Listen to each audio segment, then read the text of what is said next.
মানবজন্তু blog. তোমরা সবাই কেমন আছো? আশা করি তোমরা সবাই ভালো আছো, আমিও ভালো আছি।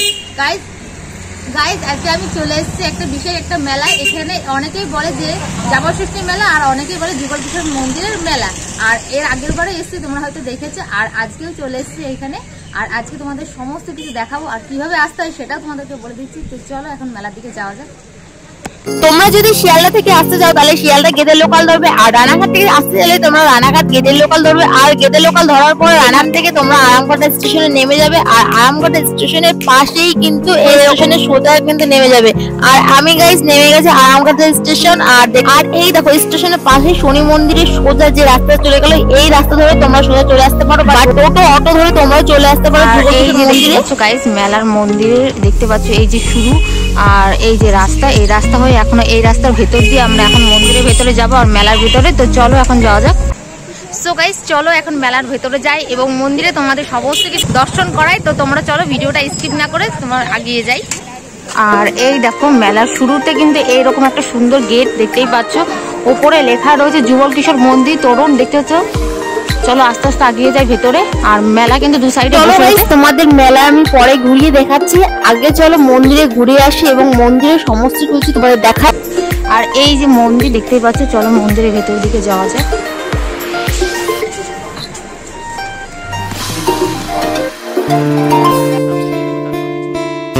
চলো গাইস তোমাদের এই মন্দিরের ঐতিহ্যবাহী কিছু ঘটনা তোমাদেরকে শেয়ার করি। চলো, শ্রীকৃষ্ণের কিশোর রূপে পুজো করা হয় নদিয়া জেলায় যুগল কিশোর এই মন্দিরটি। 1728 খ্রিস্টাব্দে মহারাজা কৃষ্ণচন্দ্র নির্মাণ করেছিল এই মন্দিরটি। এই মূর্তিটি একসময় গঙ্গারাম দাস বৃন্দাবন থেকে নিয়ে এসেছিল শ্রীকৃষ্ণের মূর্তি। আর অন্যদিকে কৃষ্ণনগরের রাজা কৃষ্ণচন্দ্রের একটি মাটি খুঁড়ে এই রাধিকা মূর্তি পেয়েছিল।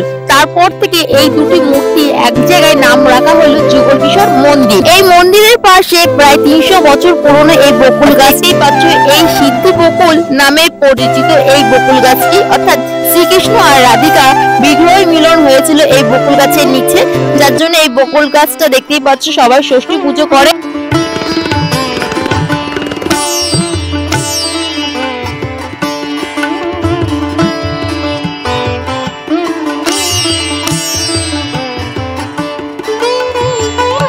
জ্যৈষ্ঠ মাসের 1 তারিখ অর্থাৎ জামাষষ্ঠী পর্যন্ত থাকে এই যুগল কিশোর মন্দিরে প্রতি বছর ন্যায় মেলা হয়।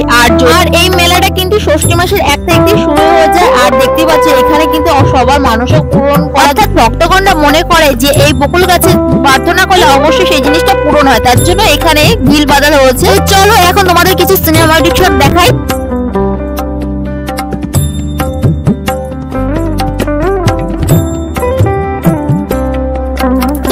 আমি মন্দিরের বাইরে দেখিয়ে দিয়েছি, চলো এখন মন্দিরের ভেতরে যাই এবং ভেতরে গিয়ে যুগল কিশোর মন্দিরটা তোমাদের দেখাই।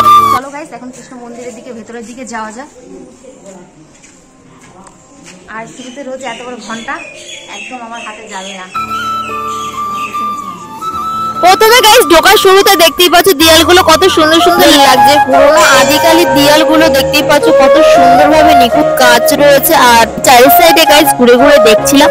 আর এছাড়া মন্দিরে দেখতে পাচ্ছ চারি সাইডে কিন্তু এখানে অনেক মন্দির রয়েছে, আর সবকটা কিন্তু দরজা বন্ধ রয়েছে, শুধুমাত্র এই যুগল কিশোর মন্দিরটা কিন্তু খোলা রয়েছে। আর এখান থেকে আমি ঠাকুরকে প্রণামী করে নিলাম।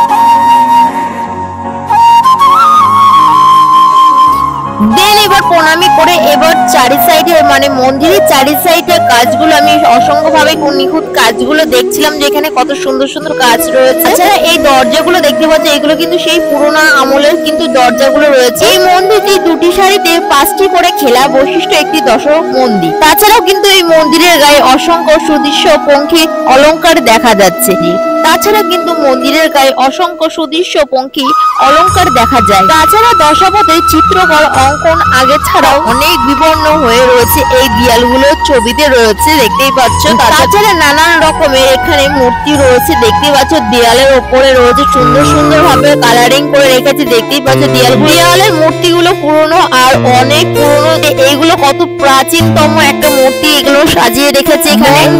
মন্দির হয়, দেখো কত সুন্দর একটা মন্দির। এরপরে এই মন্দিরে ঘোরাঘুরি করার পরে গাইস আমরা এখানে বসে পড়েছি, কারণ এই মন্দিরটা খুব শান্তশিষ্ট নির্জন। এই জায়গাটা মানে খুব সুন্দর লাগছে, যার জন্য আমরা ভাবছি যে এখানে একটু বসে। তোমরা চাইলে এই যুগল কিশোর মন্দিরে ঘুরে যেতে পারো, খুবই সুন্দর একটা মন্দির। আর এই দেখো শ্রীকৃষ্ণ এবং রাধিকার কি সুন্দর একটা মূর্তি একদম সিংহাসনের উপর সুন্দরভাবে সাজিয়ে রয়েছে। তাছাড়া শ্রীকৃষ্ণ এবং রাধিকার মূর্তির পাশাপাশি কিন্তু আরো এখানে ঠাকুর রয়েছে, দেখতেই পাচ্ছ। সব কিন্তু এখন বন্ধ রয়েছে। চলো এখন তোমাদের অন্যদিকে যাই। তোমরা অবশ্যই দেখলে যুগল কিশোর মন্দির। এখন চলো যুগল কিশোর মন্দিরের এর উপরের দিকে চলে যাই। উপরের দিকে অনেক সুন্দর সুন্দর গোপাল ঠাকুর রয়েছে, তো তোমাদেরকে দেখাই, তোমরা দেখো। সো গাইস এখন আমি উপরের দিকে আগিয়ে যাচ্ছি, আর উপরে কিন্তু সুন্দর সুন্দর গোপাল আছে। তোমরা আগে দেখেছিলে আগের ভিডিও এসেছিলাম, জানি না এখন বন্ধ আছে মনে হয়। তো চলো দেখাই। এই দেখো আগেরবার কিন্তু এখানটা ছিল একটা গোপাল ছিল, তাছাড়া এই পাশে দরজায় দেখো বন্ধ রয়েছে। আর ওই দেখো ওটা আছে কিন্তু ওখানে গুরু শিষ্যরা এখানে বসবাস করে। দেখো উপর থেকে কত সুন্দর লাগছে দেখতে। এই যুগল কিশোর মন্দিরটা দেখো কতটা উঁচু, কত সুন্দর লাগছে দেখতে।